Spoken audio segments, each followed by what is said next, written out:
everybody. Welcome to ACL. We've got our A here with us, Alex Dimal. Yours truly, Christian Peck-Dimmitt. Our L, we carry L's all the time, but not here with us today. Luke Morey, unable to join us, but we do have a very special guest with us.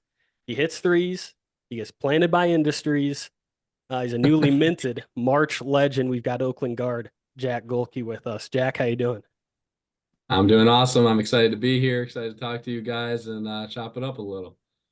You Yeah, know, let's do Jack, it has been a minute since I've interviewed you, but Alex, it's been what, like a week? Yeah, I think it was Monday or Tuesday. Yeah, I think it was Tuesday last week, so even less than a week. Yeah, has this just been like, I mean, it's been almost a little bit of a fever dream for me, and it really has nothing to do with me. Like, what has it been like for you? Yeah, just absolute whirlwind, man. I still can't fathom really like how many people know who I am. I mean, like even just for example, I was at the grocery store today, and I guess like here I'm around the university at least, so that makes more sense. But I go to the grocery store twice a week. No one has ever stopped me and asked me if I'm a part of the Oakland basketball team. I was there today, and about 10 people asked me, "Are you on the Oakland basketball team?" A couple people asked me for a picture. A couple people asked me, "Are you the guy that makes those threes?" and all this stuff. So it's kind of hard to fathom what's going on right now, but it's happening, I guess. So I'm just gonna embrace it. Jack, got Oh. kind of an important question to ask off the bat. I hate to kind of start this heavy-handed, but I think it's good to start from a deep place here. Even before about a week ago, about before the NCAA tournament actually started, you went viral kind of for the shot chart and the twos attempted versus Yep. the threes you've taken this year, and obviously living in Steph Curry's America, we've watched the beautiful game that we love slip away a little bit. So I really do have to know, do you have any regrets about ruining the game of basketball, or is this kind of you did this on purpose? To be honest with you, I'm gonna blame Greg Campy for ruining the game of basketball because he kind of started that whole thing. We can say it's Steph Curry all we want, but he was before Steph Curry existed. Campy had shooters shooting 10 2-point attempts in a season. So I'm gonna Steph is the one who kind of made it mainstream. He made it cool, but Greg Campy really started it. So I'll place the blame on him, and I'll let him know that too. Does he know that, they obviously you could shoot outside there, but you are allowed to shoot inside the arc unless like I missed some rule change in March Madness. You are allowed to shoot inside the arc. Is he aware of that? Are you aware of that? Is that like not I mean, something that's that's what they say. They say implemented? you're allowed to shoot twos, but I don't know if I believe that. I don't know if he believes that. There was a couple times this season where I had to tell my teammates in particular, like when I was at Hillsdale, like I would shoot a two every once in a while. Like I would make a couple a game, and they're like, no, like that's no, you didn't. Like they just don't believe me. But yeah, I mean that was just like kind of my role this year on the team was spread the floor. We got guys that can make some mid-range jumpers. We got guys that play really well in the post. And Campy was just like, you're most efficient. You're our best weapon from three. So let's just maximize that. And that's what we did. We maximized it. And every time I took a two, if I made it, it was okay. If I missed it, it was like that was the biggest waste of a possession of our entire season. Now, you talked about Hillsdale and Oakland, and if you were living under a rock, Jack hit 10 threes, knocked off Kentucky. Just a little intro there, but we do want Wait, to go really? back and kind of really. Are you sure? That happened? You want to? That was We a want. dream. That was a I'm dream. sure. I'm sure Jack cannot forget it at this point. No one will let him.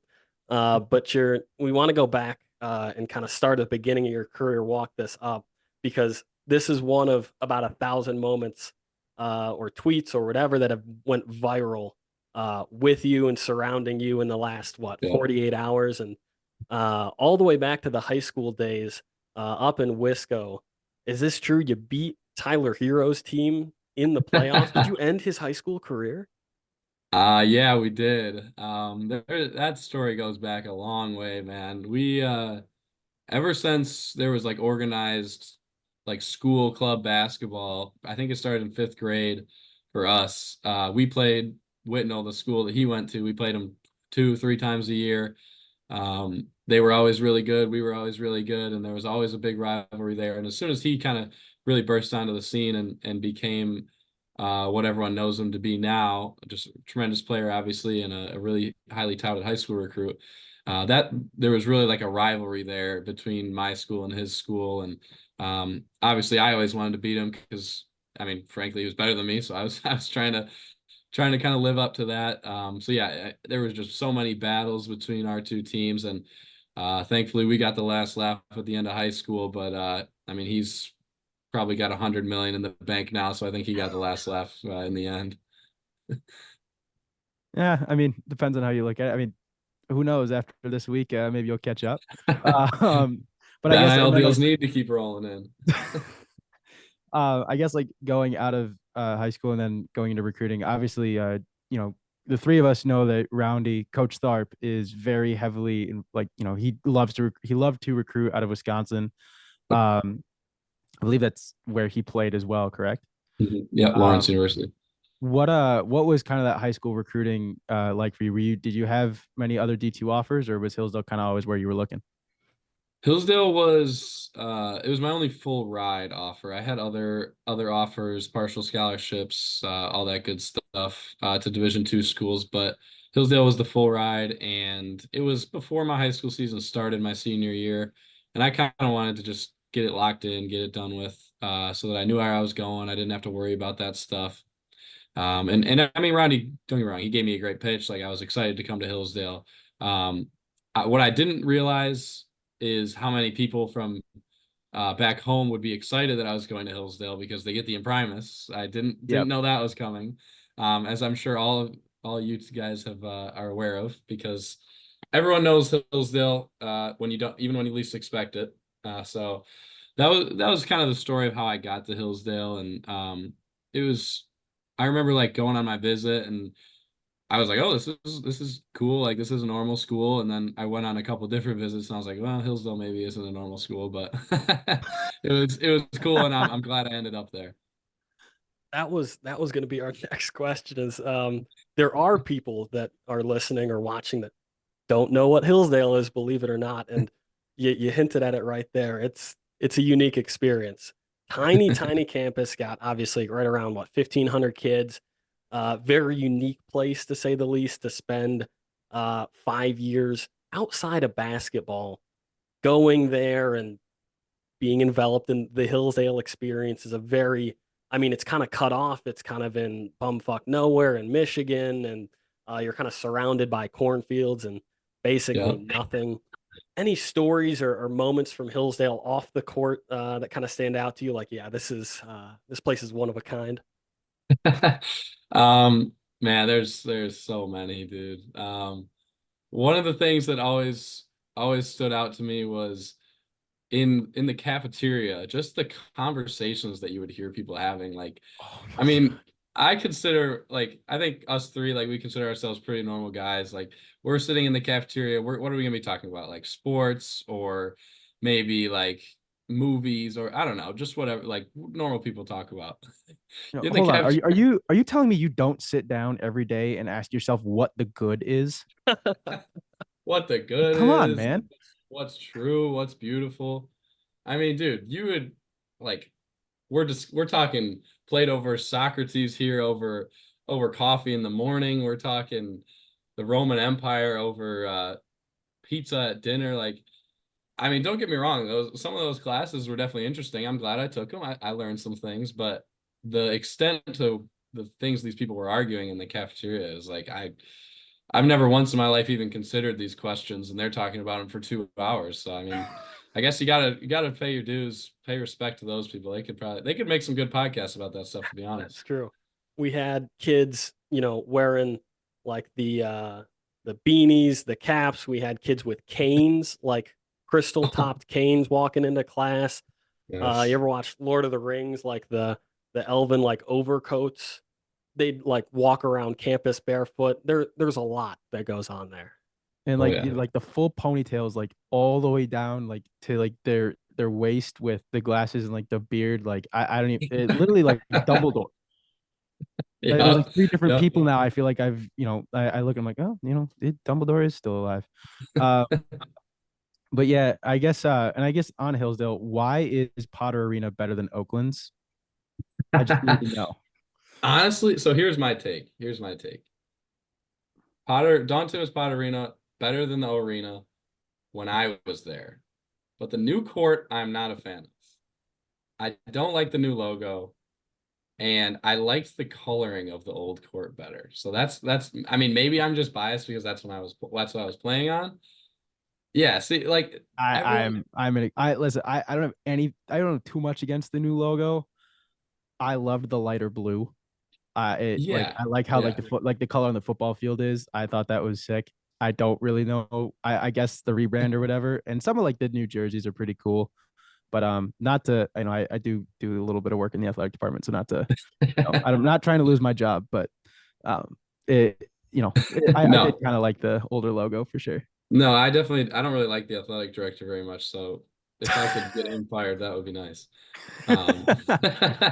But yeah, I don't know. The logo at center court now, I liked just the simple H. I thought it looked good. And the new court, although now they only have the 1 3-point line, that looks a lot better. The arena has 2 3-point lines, which is stupid. Like they can afford to get rid of the old 3-point line. I think they need to update that.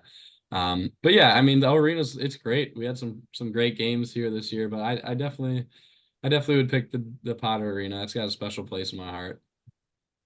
It's good to hear. Speaking on that, you had obviously your reference there, Roundy. He's now the athletic director. He was your head coach for your time there.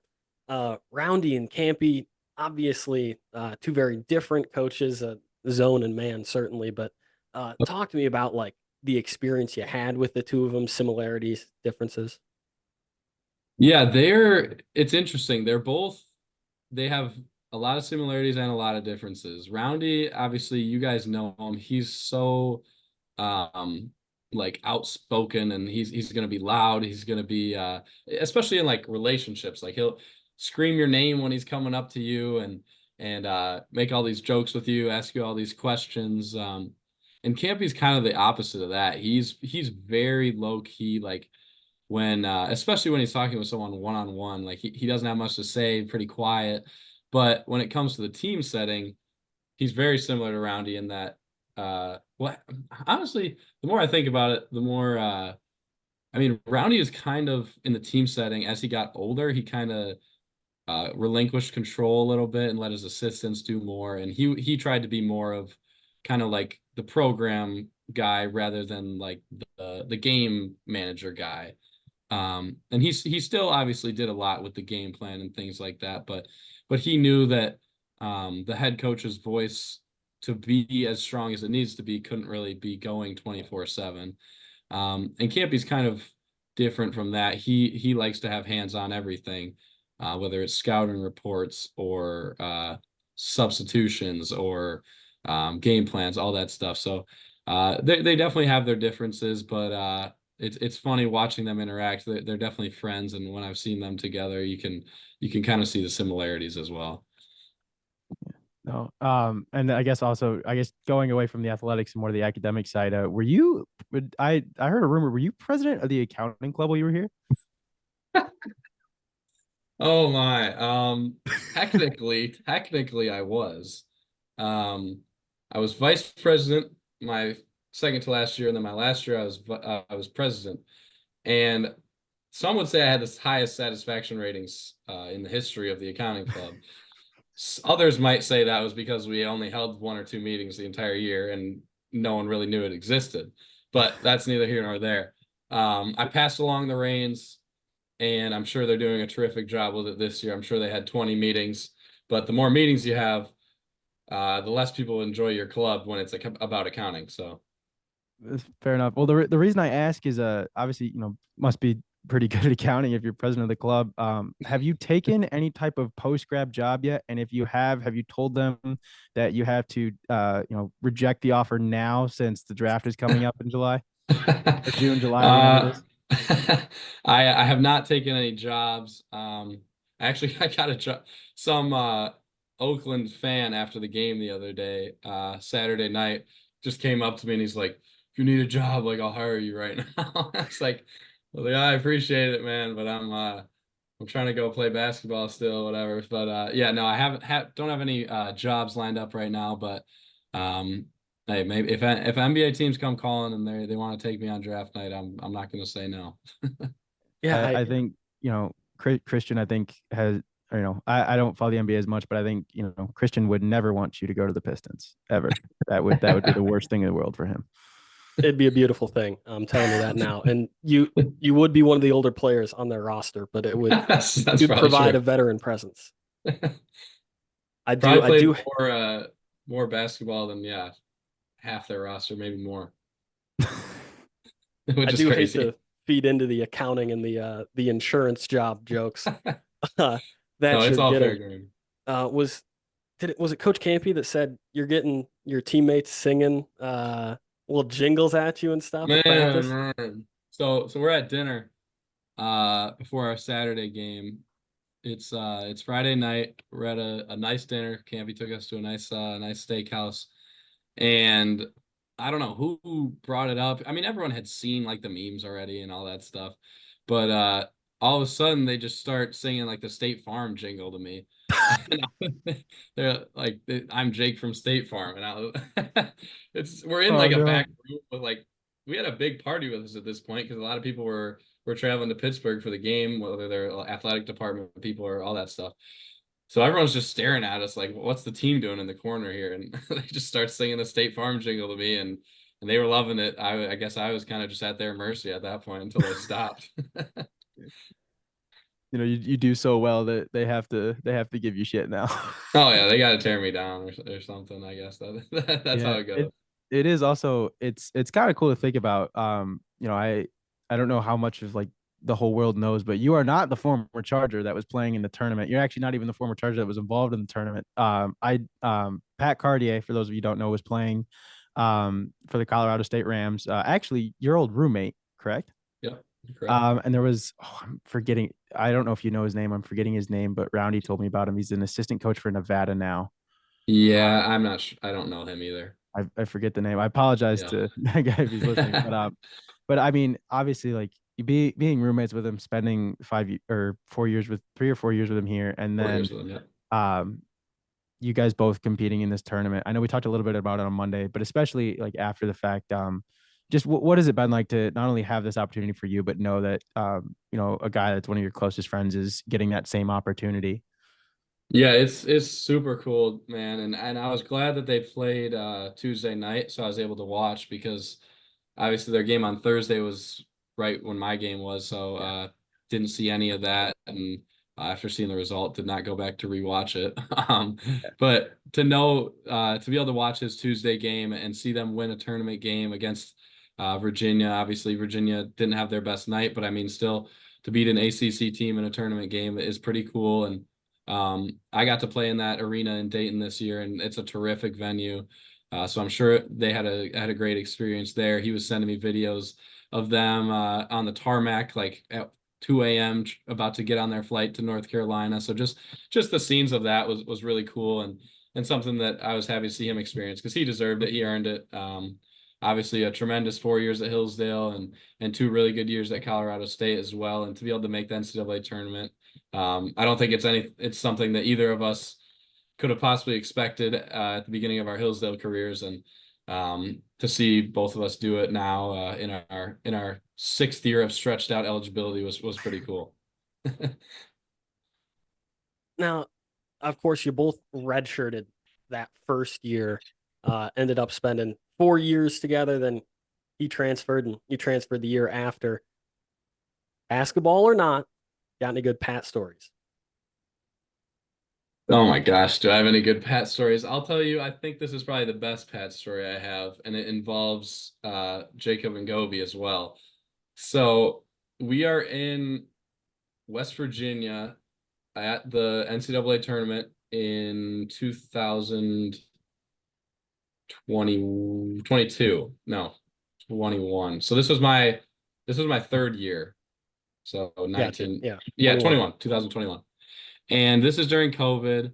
So we have to go and get tested every day, all that good stuff. And so we're sitting around in the hotel in this like basically conference room, watching the other games that are going on, just hanging out. And we're all just messing around, like playing stupid games, all that stuff. And Gobes goes out to go to the bathroom, whatever he's doing, comes back in, and I don't remember why, but he was already like Gobi was already very upset. He was not happy. He was frustrated about something, and we all knew this. And you guys, if however well you know Jacob, he if he's already frustrated, you don't want to make him more mad. And he walks in. Pat does the classic pull your chair out from under you right before you sit Oh down. no. Gobes falls back, smacks the floor, and Gobes didn't say a word. He just lay there on his back, just fuming for like it had to be at least a minute, maybe longer. And we're just on the floor, dying laughing, trying not to lose our composure, but we were. And Pat's just there, like trying to pick him up, like put him back on the chair, like apologize. And it was just so funny because Pat's just such a kid at heart, and he's just always trying to mess around with people, all that stuff. And just the dynamic of our group, Gobes would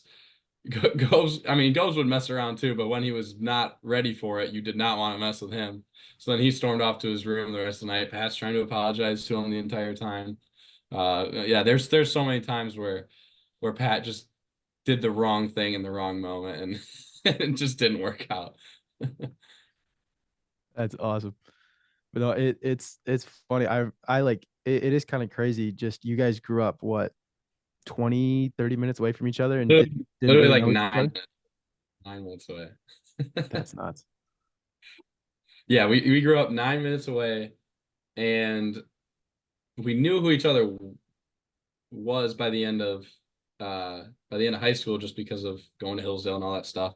But I mean, yeah, we never connected or never. I mean, we probably played each other in like youth basketball games and didn't even know it, stuff like that. But by the time our 4 years together were coming to a close, I would purposely send him home with Cole instead of myself because I was too tired of making that drive from his house back to my house after I would get back from Hillsdale. That's how much he would get on my nerves. All love for Pat though. That's right. That's right. All love. Let's go here to that fourth year. The first year actually that you were starting. I think a lot of people kind of looked at like, oh, he was D2 at Hillsdale and now he's here after this weekend. You redshirted that first year, didn't really play that second year. Third year kind of got in as a bench player, and then the fourth year it was, came in January, I think it was, and your first start. Something like that, yeah. You and Pat combined for 8 threes. You were 7 of them. And you ended up leading along with Pat that team to the Elite Eight. You had a great run there, and obviously did not end the way you wanted it to in that Elite Eight game. But on or off the court, what do you remember from that run all the way through? I mean, obviously historic the first time the program had ever made it that far in the tournament. Yeah, that was obviously was our most successful year.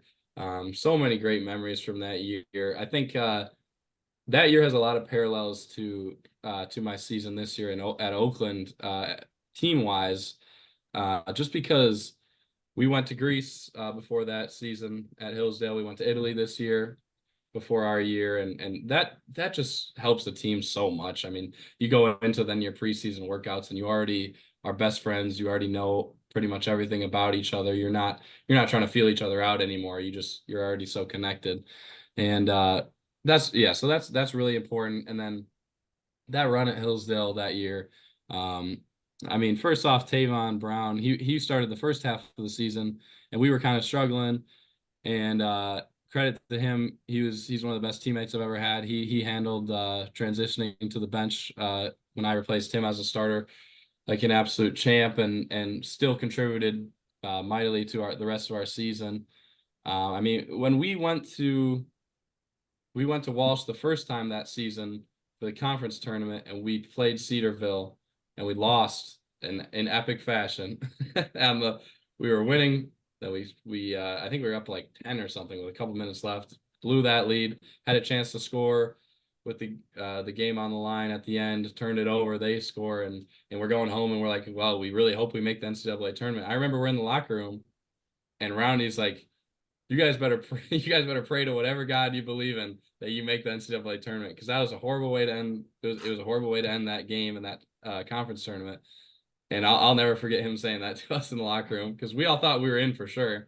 And then after he said that, he had us all rattled until we saw the selection show. But once we got back to Walsh for those 3 regional tournament games, man, I just remember we were so locked in, and we just approached every game with the same mindset of if we play our best and we prepare our best, we're going to be able to win these games. And once we won against UMSL to win that regional, I just remember personally that was like the first thing in basketball that I had like truly won something. I had good seasons of 20 wins, or like a regular season, you got first place, that type of stuff, but I had never won a tournament or anything like that.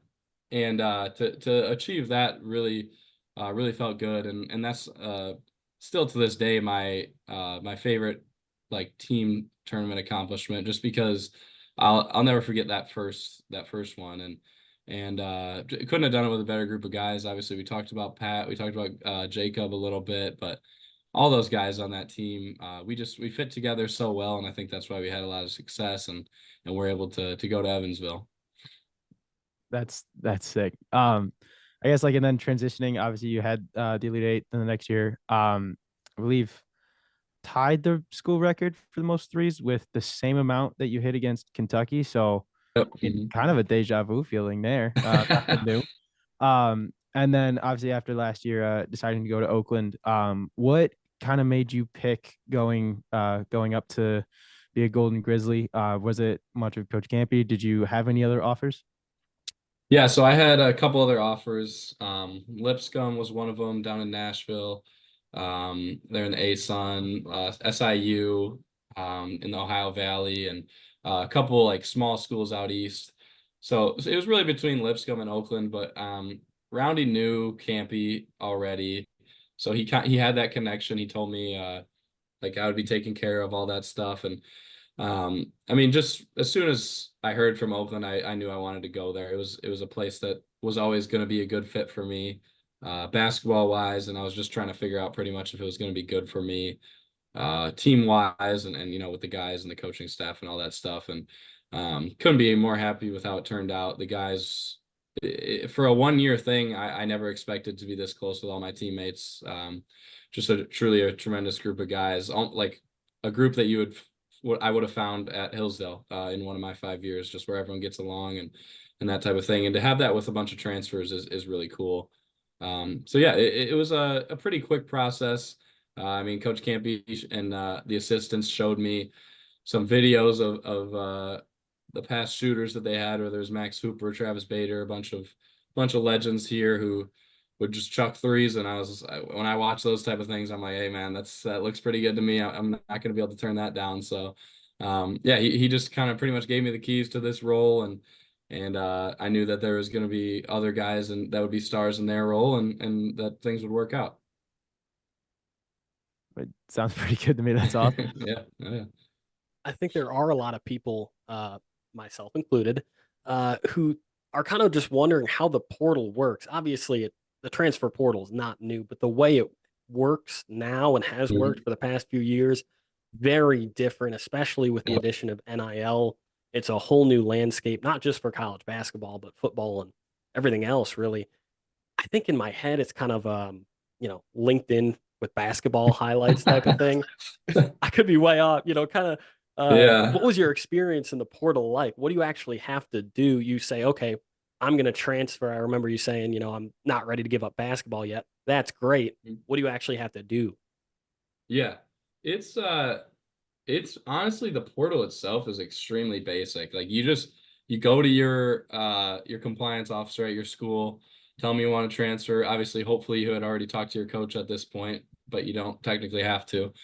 And you tell them, hey, I want to enter the portal, like, and he'll just give you a little form to fill out where you put your name and like reason for transferring, all that stuff. And then he just submits it, and within usually 24 hours, your name shows up in like the official NCAA transfer portal, and it really only shows your name, your listed position, your height, your weight, and then your class. It doesn't show any stats. It doesn't show, I mean, it shows the school you're coming from too, obviously. But it doesn't show any stats. It doesn't show any preferred schools you want to go to. It's extremely basic. So the coaches that are looking through the portal have to have, they have other sites that kind of sort all those players and pull their stats and things like that. So that's just another way that the NCAA makes it into a business for everybody else too. There's always got to spread the wealth. But yeah, it's once you get in, it's, I mean, obviously you're just hoping people contact you, and I got hit up by pretty much every D2 school in the country trying to get me to go there, and I was just like, I'm not gonna, if I'm transferring, I'm not gonna like go play for one of Hillsdale's competitors. That wasn't something that I wanted to do, and people just reach out, somehow find your number, whether it's through your current head coach, or some people found my email, or emailing me. It's just all over the place, and I mean, even now with, not for me, but I know some different guys playing right now that haven't even entered the portal, that some people will hit them up and be like, hey, are you entering the portal? We'd love to have you here at East West University, whatever it is.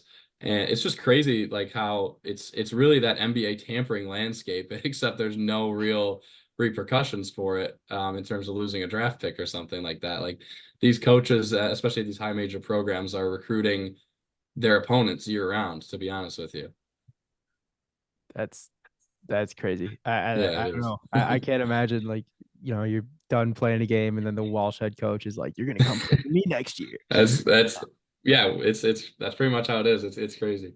Put Reason on the transit, Reason just roundy. Yeah, exactly. I don't want to talk to him anymore.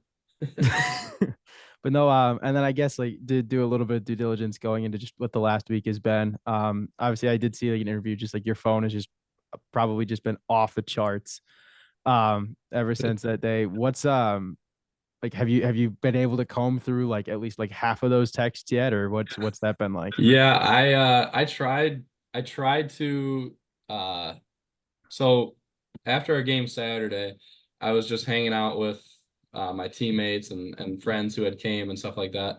But I got back to my room at like 2 a.m. or something early Sunday morning, and I was just on my phone. I couldn't really sleep, so I was like, I'm just gonna try to go through my phone and like see what's going on here. I was on my phone so Sunday, I was on my phone for a total of, or take a guess, how many hours do you think I was on my phone Sunday? 12. 12 guess, hours. I mean, I feel like it was much less on Sunday, but I'll go half that actually. I'm gonna go like 6. I was on my phone for 18 hours on Sunday. So pretty much. Can we cut that part, Christian, where I guessed 6 hours? I was pretty much I was on my phone the entire bus ride. I was on my phone pretty much from 2 a.m. until like 10 a.m. I was on my phone pretty much from 6 p.m. until midnight. Like, dude, I was on my phone the entire day combing through messages, and I still have, let's see how many. I have over 200 unread texts still. And it's like, I didn't even know that many people have my number. And I feel bad because like, I appreciate everyone reaching out and showing their support. Like it really does mean a lot to me how much everyone has supported throughout this. It's really cool to see, but it's just been like overwhelming how much stuff there is to do. And I just, you can't get through it all. I don't want you to put anybody on blast here. This might not make sense the way I'm phrasing this. What's the longest someone went without texting you until they hit you up, Thursday night or Friday morning? Oh, I see what you're saying. Okay. So like basically who showed up when, who's cloud chasing? Yeah. Exactly. Okay. It doesn't have to be who. You can also just say how long. I got you. I'm just thinking about it. I mean, there's some. So obviously, like there's some who it was like years and years, but it wasn't someone who like I should have been in contact with. But there were some people who there was one person in particular I can think of that I would say 3 years who and I mean, I guess that if it's been 3 years, I can't say it was entirely their fault. So maybe it's partly my fault too that I hadn't talked to him in 3 years. But 3 years, and then immediately after the game, I had a text from them. Yeah, congrats! So happy for you. Like I knew you were gonna do this. Yeah, okay. No old girlfriends trying to come back in the mix. No comment on that.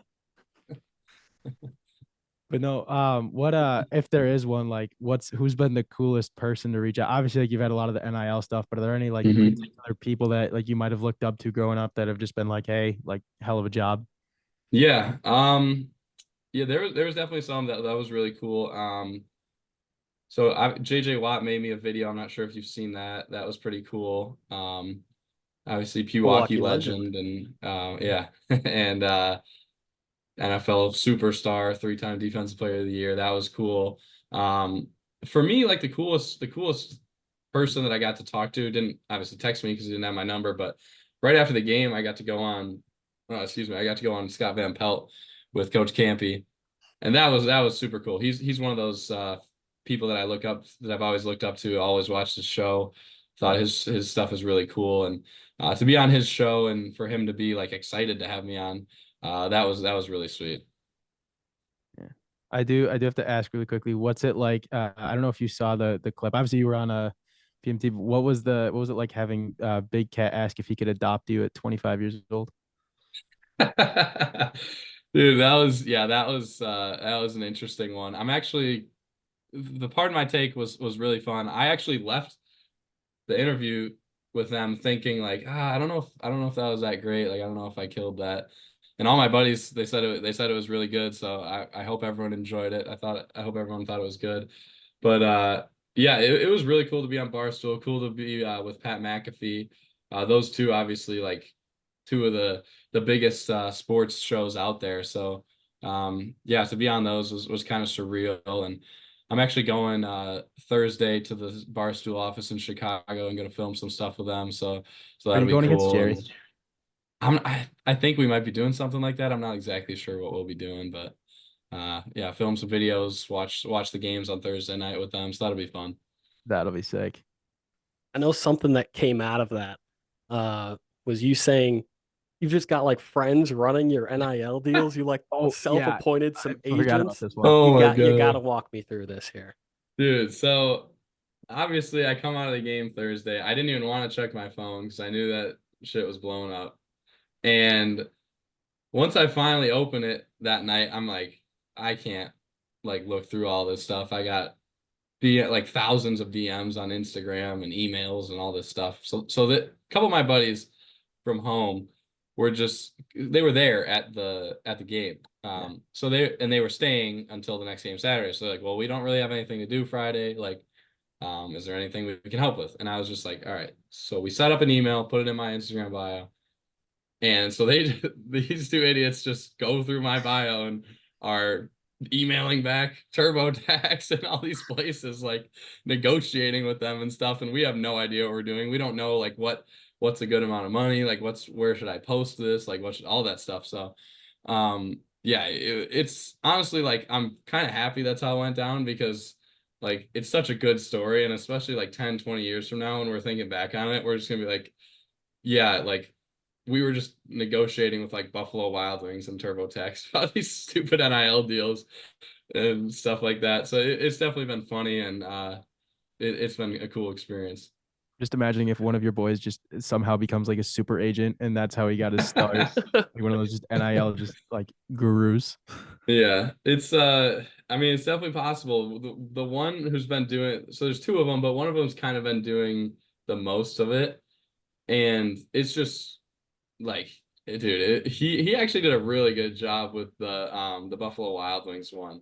They came in at one offer and he was like playing hardball with them and he knows one of their like interns or something or someone they just hired, I don't know. And he got a text from that guy like after we finished the deal and that guy was like, so who did you outsource like the negotiating to. So he thought we hired someone to like actually do it for us. And it was like, no, it was just my boy handling business. That was sort of my next question. Was we talked about Hillsdale, right, and how odd that is, and you said you did enjoy some classes there. Were there any acting classes that you took? I took obviously theater, but I don't remember doing any. I definitely didn't do any sort of acting. Maybe in theater, one of those times I had to do a short little skit, but I'm definitely not a actor by trade. Because I don't know how it works. I don't know if you have to do it, if we can do it as fans. You got to get the TurboTax ad put up for an Emmy. That was next level stuff. Dude, that thing blew up. I should have got paid 10 times what I got paid for that, dude. That thing blew up. It has like almost 9 million views on Twitter. My mom was sending me it. My mom was like not really involved with like sports social media at all. Like it popped up on her feed. And she was Dude, like, wait a that minute, thing was everywhere. Hillsdale, hold on here. Oh my God. And the funniest part to me about it was I don't know if you guys know Dylan Lowry, a former Hillsdale player. Yeah. He was there at the games supporting and all that stuff. And so Saturday night we're all hanging out in the hotel ballroom just chopping it up like after the game. And he's pretty tipsy at this point. And he just starts going around the room like shooting fake fadeaway jumpers, TurboTax. TurboTax. And we're just dying laughing at this drunk guy going and calling out TurboTax as he's shooting jumpers. So I had no idea that was going to become a meme and just okay. You want to hear? You guys are going to love this detail. Do you mind if I pull out my phone for a second? Go for it. Yeah. So I know somebody else in the tournament. I'm not going to name names, but I know somebody else in the tournament who's about to do a deal with TurboTax. And he got I got like the details from them telling me what they wanted me to do in the video and all that stuff. He just recently got the details from them. And one of the things that it says in the don'ts of the video says, do not do this, do not do this, do not do this. Do not shoot in hotel ballroom / carpeted area. Preferred location would be outside or basketball court. This is on like their corporate, their corporate NIL deal, like 6-page sheet. They had to add that. Wait, so is it like because you did it and they can't like they don't want you to copy, or did you like they think no, it's the same company. I just think they're saying like let's make it a little more professional pretty much. Let's not do it. But I mean that's part of like the lore. That's part of the whole thing is but I feel like you kind of have to continue that now. I mean it got however many hits it did. It's probably did more than any of their more professional looking dude stuff. that's what I'm saying is that was part of, and I think they know that. Like I was emailing back and forth with their person and they're not upset about it by any means. They loved it, but it was one of those things where it was almost so bad that it was amazing. And that's why it blew up, is everyone's like, he's getting his bag, like he's getting his money, whatever, like shout out to TurboTax. So like they got great press out of it. But I think moving forward, they're just like, okay, we can't just like do that again. Well, now they're gonna find out you're an accounting major and be like, oh, so we have to give him a job too. Yeah, so let's hire him. But no, and I guess you commented. I know there was a couple guys that were able to come down and watch. Did they give you were they able to give you tickets to that at all? Like I'm assuming for your family to come and stuff. Yeah, so unfortunately, you only get 6 tickets per player. I was able to get some of my teammates tickets just because they didn't have people coming. Okay. So I had 12 tickets, but there was definitely a lot of people there supporting me that had to buy tickets. So shout out to them for paying their own dime to come to Pittsburgh to watch me play. It was really cool. There was a ton of people there supporting me, and I felt bad because I really didn't have time. I mean, I hung out with my friends, like I was saying, after the game Saturday night, but other than that, like I didn't really talk to my family much that weekend. I was so busy. And after the game Saturday night, I was just out in the arena. Like I was trying to talk to my family, and then people just mobbed me, which was insane. And I was just out taking pictures in in the concourse. So I was there pretty much for the entire duration of the second game, just like taking pictures with people. Well, one of the really cool moments, at least for me, and I'm sure Christian as well, like being able to see you go up was it during the media timeout? You were able to go up and like see your family and all Yeah, that? no, so I was still like in my jersey after the game, but that was the next game. That wasn't my Oh, game. okay. All right. So they finagled that a little bit. Okay. Yeah, when I saw that, I was like, yeah, no, that was not during my game. I did see, you had all of these different teammates there. You said you didn't have a ton of time to spend with them, but I mean, having Hillsdale and Oakland in one spot, like especially right at the pinnacle, I guess, of your Yeah, career, the end of it. How cool was that to just have everybody kind of in one spot yeah, and together like that? it was really special to me. Yeah, it was like I really had all three phases of my life there. Like high school, I had a bunch of high school buddies there. There's maybe like 10 of them who made the trip, and a lot of the Hillsdale guys, I think in total maybe 10 or more even. And then obviously having my Oakland guys there as well. It was really cool. And it's funny, like everyone on my team this year, of course, and rightfully so, giving me shit for how old I am, 6-year guy. But I just feel like I do feel like an old man sometimes, because I'm just like this nostalgia of like the things that happened at Hillsdale or even in high school with those friends of mine, and you just don't see them that often anymore. So when they all get together like that, it is really cool, and it definitely means a lot to me, because just getting everybody together like that is I mean, I had I think there was eight of my high school buddies that were there shared an Airbnb, and like 4 of them texted me individually on Sunday and were like, "Thank you so much. This was the best weekend of my life." And I was like, "What?" I was like, "I'm happy to hear that. Like that's awesome, but like why was it so special?" And they were just like, "Well, I mean, we got to see you we got to see you do the thing you love, which was really cool, and we got to all watch a bunch of games at the bars the next day, and we're hanging out, because like I mean those guys just haven't been together that much in a while, so just to I guess have played a small part in something like that is really cool for me too." That's sick. And then I guess like going back to that era, I heard you grew up like a diehard Celtics fan. Is that true? Yeah, that's true. How does that happen being from Wisconsin? It is a weird story. There's a lot of factors that play into it. uh my family was not a basketball family at all. They didn't have anything against the Bucks, but they just weren't basketball people. Neither of their parents liked it. So we just weren't Bucks fans ever. And the Bucks weren't very good either. And then my first organized basketball team when I was, I don't know, 5 years old or something like that. So like around 2005 or 2006, the team name was the Celtics. So I was just like, that was the first NBA team I really knew anything about, because that was the name of my team. And I was just like, oh, I'm gonna be a Celtics fan. And I watched a couple games that year, and the Celtics were trash, but they had a guy, Paul Pierce, who was really cool. So Paul Pierce is my favorite player ever. I grew up watching him, and it worked out really well, because obviously they won the championship 1 or 2 years later, and then of course I was actually hooked as a kid with to have that type of success for your favorite team. So yeah, it was an interesting way to become a fan of the team, but the timing of it just kind of worked out well to hook me, and yeah, now I'm a diehard Celtics fan, and if I can somehow even get a pre-draft workout in with the Celtics or something, I think that would be life made. That's sick. No, I mean, Boston ain't bad. I'll take it.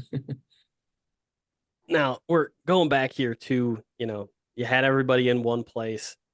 You ever think about, like, obviously I'm sure there are a couple of them, D1 and D2 differences. I mean, I think in our heads, obviously not in ours, being, very familiar with Hillsdale, but I think in the world at large, a lot of people write off D2. Is it that much different level of play wise? How is it off the court, the facilities, all that? What are you dealing with differences wise and Yeah. similarities? Honestly, like at the Horizon League level, like the low, not low major, but like low mid major level, I would probably say because it's obviously not like the Atlantic 10 or something like that. The facilities aren't that different from Division two. I guess Division two has such a wide range in it is the thing. It's almost has as wide of a range as Division one, to be honest, just a little bit moved down because like Hillsdale's facilities are obviously tremendous. We have one of the best arenas in probably the country for Division two, a tremendous weight room, all that stuff. And like Hillsdale's weight room was better than Oakland's weight room. It didn't necessarily have like more equipment in it, but it was just, or like more specialized equipment in it, but it was bigger. It was the better time to access it and stuff like that.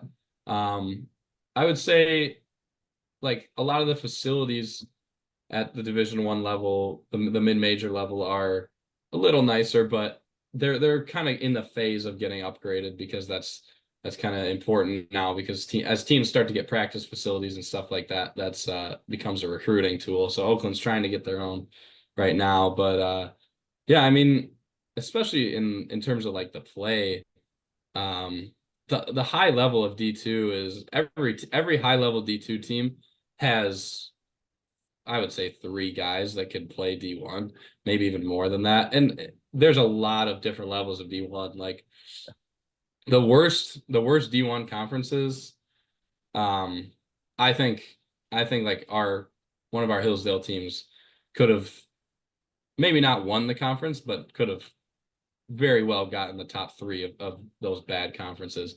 Like I think in the Horizon League this year, the Horizon League was very competitive this year, but I think my best Hillsdale team in the Horizon League this year would have got like 8th, maybe. Like we wouldn't have been worse than Detroit and IUPUI. Like so there's people write off Division 2 and Division 3 hoops a lot. And I mean, I get it because there's just no real like clout or like everyone's like, oh, you're a D1 athlete, but if you're a D2 athlete, you're basically nobody. I always thought that was stupid, but obviously I do as I'm a D2 athlete.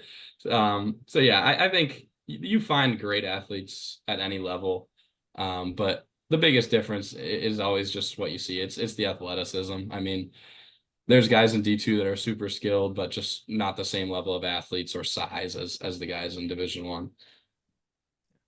Absolutely. I'm gonna do like a little bit of just a kind of quick fire with you. Yeah. Some smaller ones. As a start, currently your favorite song. Praise Jah in the Moonlight by YG Marley. Fucking banger.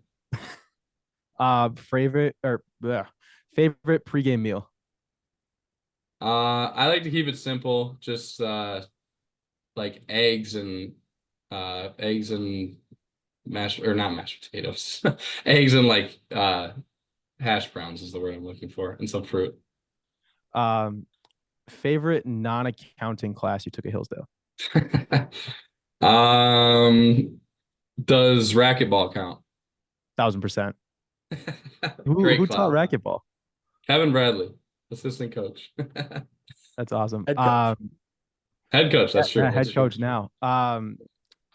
Favorite jersey in the NBA? Oh, that is a terrific question. I mean, I gotta say the Celtics, like the classic Celtics green, but non-Celtics answer, I'm gonna go with the old like purple Utah Jazz jerseys with the mountains on them. Those are fire.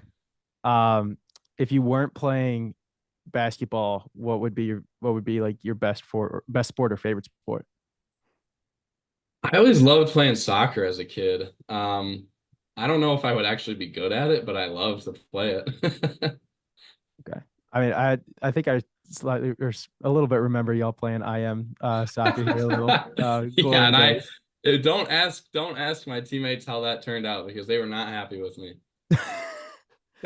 And I'm trying to think, what would be, I guess, your like if you had like one, I guess, situation that you would love to be like the Mr. Clutch guy in, like even outside of what happened against Kentucky. Okay.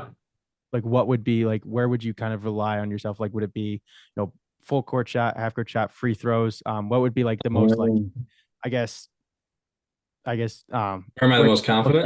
most anxious or most confident? Okay. Um, most anxious, or like the shot I would least like to take to win the game 3-pointer. would for sure be like a baseline, like 12-foot jumper. Like that is the hardest shot in basketball. You're close enough to where if you miss it, you suck. Like you're not supposed to miss that shot. But it is not an easy shot. It's not a shot you practice. It's probably not a shot I've shot. Well, I definitely didn't shoot it all season. Yeah, that would be my least favorite. If I had to pick a shot to win the game, it would probably be just like a three on the left wing, kind of like drifting to the left wing. I wouldn't want to be like, I can make it if I'm sprinting, but I would be the most comfortable just like a little left wing catch and shoot. And then I guess to finish it off, you're going to a party or you're getting asked to go to a party. What theme is the most enticing for you to go to? Whether it be like a Jersey theme or like I theme. love a white lie party. Love a white lie. Party. Okay. That's it. Oh, okay. Yes, I'm gotta make sure we do go to Hillsdale. What was it, like top 10 like worst party school? And then actually I lied. This is the last one. Best place to eat at in Oakland. Best place to eat out at Oakland. Best place to eat out in Oakland. I would have to go. There's a Mediterranean spot that I've never gone. Well, I've gone there once by myself, but we would get it catered very often, and just like super good. Like the way they cook the meat and like the spices they put in it, all the veggies and all that good stuff. That place is terrific. I love Mediterranean food.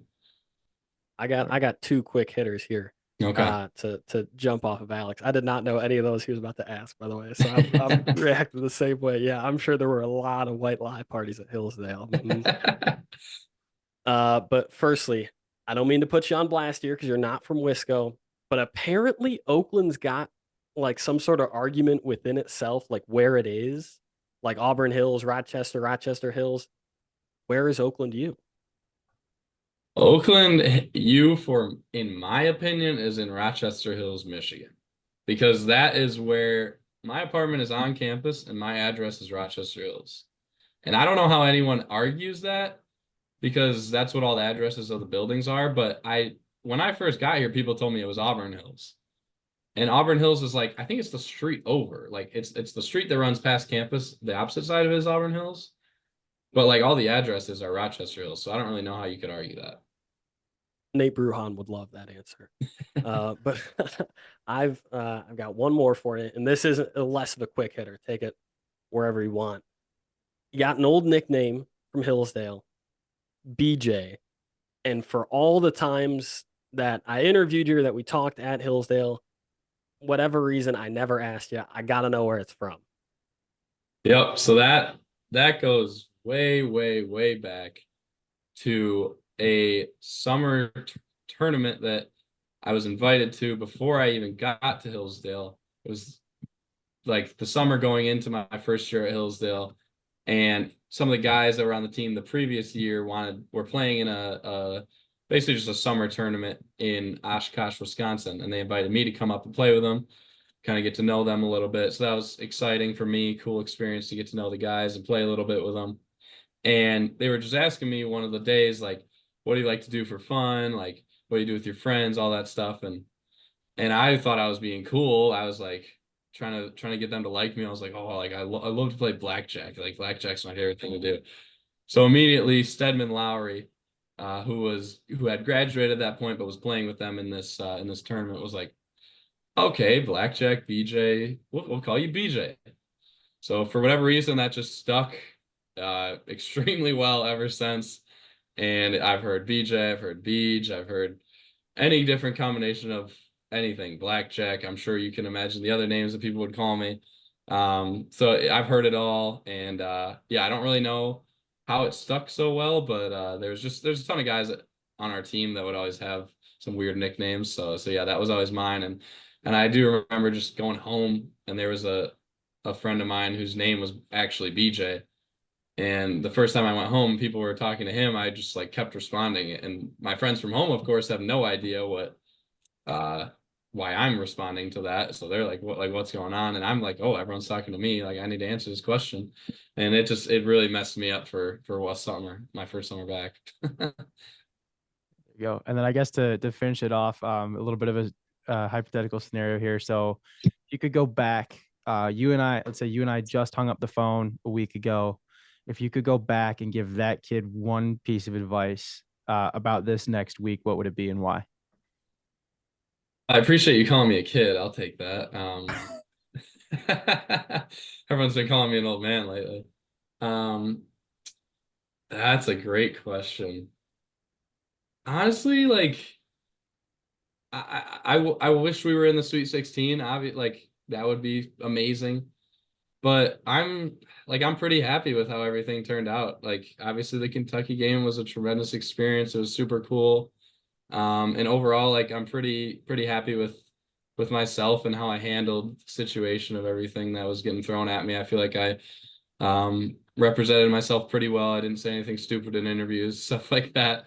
So yeah, I mean, I'm really happy with how everything turned out, and I don't think there's any advice that I need to go back and give. I mean, perfect. I mean, if there's no regrets, that's awesome, man. Yeah. Yeah, I think that kind of does it for me, unless you had anything else, Christian. Well, you haven't said anything stupid in an interview yet. Yes, there will be plenty. Seems like plenty more chances coming up in the next couple of days. So we'll see what happens. I was gonna say you got a lot of stuff lined up. Pros on the way. Apparently, that's what I've been hearing. That's what you keep saying. You're trying to get to pro ball. What does that look like on like a day-to-day sort of thing? Have you hired an agent?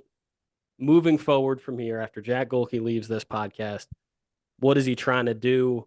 How is he trying to do it? Yeah, so I haven't officially hired an agent, but there's a guy who I'm going to sign with who one of my coaches here set me up with from Milwaukee, actually. So a lot of connections with him, and it'll work well. I'm excited to work with him.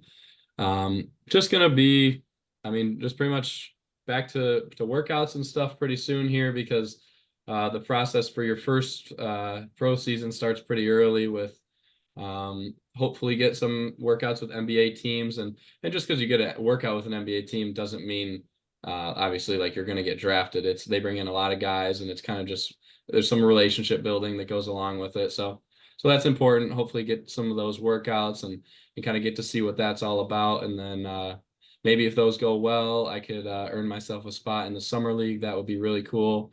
But if not, I'll just be around in the summer working out, and my agent will be working to get me a job overseas and find a country to put me in, and maybe get to play with Pete next year. That would be really cool. But that would obviously be a long shot. Just try to find a spot for me that'll work. Not trying to find a spot where I'm going to make the most money the first year, because the way overseas basketball works is it's more about going to a league that is respected, and then you go to the league where you make the money after that with the respect along with it, because there's so many different leagues. Some of them pay well, but no one cares about the results that happen in them. Some of them don't pay very well, but if you have a good season, you can jump up and make a lot more money in a great league. So just finding the right fit somewhere where my skill set is valued, because obviously it's as a shooter and someone who plays the way I do, I can be really successful in certain places, and if I played other places, I would ride the bench and never contribute anything. So it just depends on where I'm playing and trying to find that right fit. Just like I did in college at Hillsdale and then at Oakland, and just trying to keep that train moving.